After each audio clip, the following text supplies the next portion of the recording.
What's going on, guys? Welcome to another video. It's Thursday, March 14th, another one in the books, and we're going to get straight into it. So yesterday, I told you I think we're going to continue higher.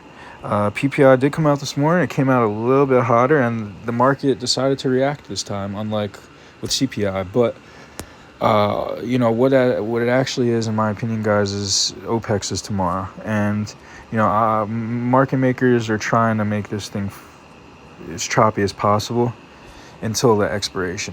And so we have expiry tomorrow. And basically what that means, if you're not familiar, Opex is options expiry, and options have basically monthly contracts. If you go a couple months out, there's going to be one contract. It'll usually be around in the middle of the month. And so for this month, it was March 15th. And so that's typically a very volatile day. And I expect no different tomorrow. If you look here, we held 512 pretty smoothly. Big V bounce there. And you are dumping in futes a little bit right now, but we're going to see how we open, and because it's still a bull trend. If you look on the monthly, all things considered, this isn't much of a drop. It just looks worse than it is. But let's take a look at the winning trade of the day, actually. Now, if you guys watched my video, which wrong one? I usually like to trade Class C. But if you watched the video yesterday, congratulations. Not financial advice, of course, but this was a heater. I told you guys this would continue. We were bull flagging, and that's exactly what happened. And I cashed out of this. I entered nice at like 10 o'clock, and we got out at like 11:30 and made a nice little flip, about 50%. And I'm happy with that. I'll take those all day.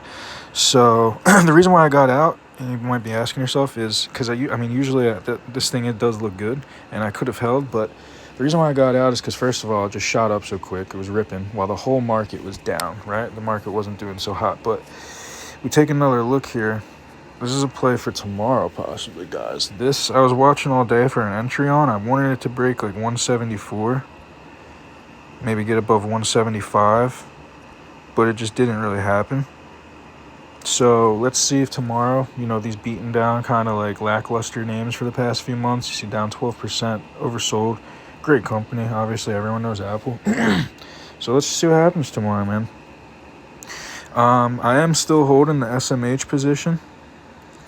You can see AMD got clobbered today, and I'm not down too much though on the SMH because I did get it low the other day after the Friday sell. But I do think that this thing can bounce still. Like I said, I'm holding next Friday contracts because NVDA does have their event on Monday again, the GTC big event, and I think chips are gonna rip into that, and I think there's a high chance that AMD has a bounce off of 184, 185 tomorrow. It already kind of did during power hour today. That could be a base for them, like that 184 level you see here. So we'll see, and then one more play we got here. I mentioned yesterday, Robinhood. They held up.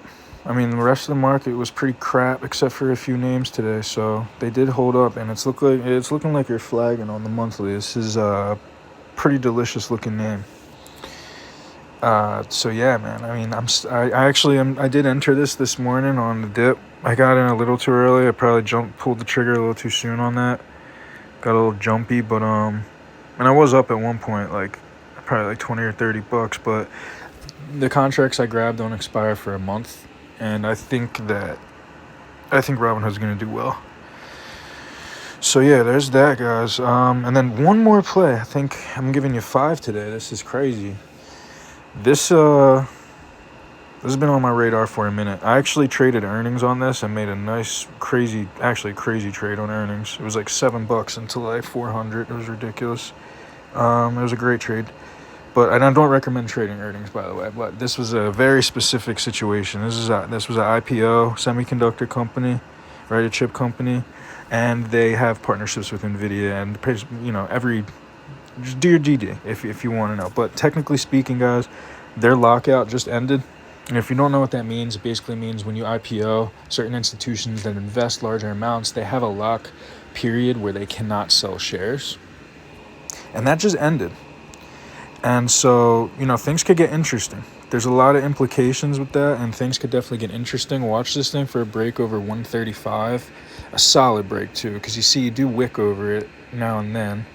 That's an old candle, don't look at that, but you do wick over 135 for about the past week a couple of times. We need to get over that, and then after that you're looking at like 145, and then you basically got nothing. You can, this thing could run with AMD with the NVDA event next week. As always, guys, this is not financial advice. You gotta do your DD. And yeah, man, that's the day. So tomorrow, got Opex. Prepare, use risk management. As always, anything I'm saying, this is not a recommendation to trade a stock or a security. This is completely my opinion and just my documentation of my trading journey. So if you get any value from this video, though, like and subscribe, leave a comment, and I appreciate it very much. Thanks, guys. Thanks for tuning in. See you tomorrow. Happy trading. Peace.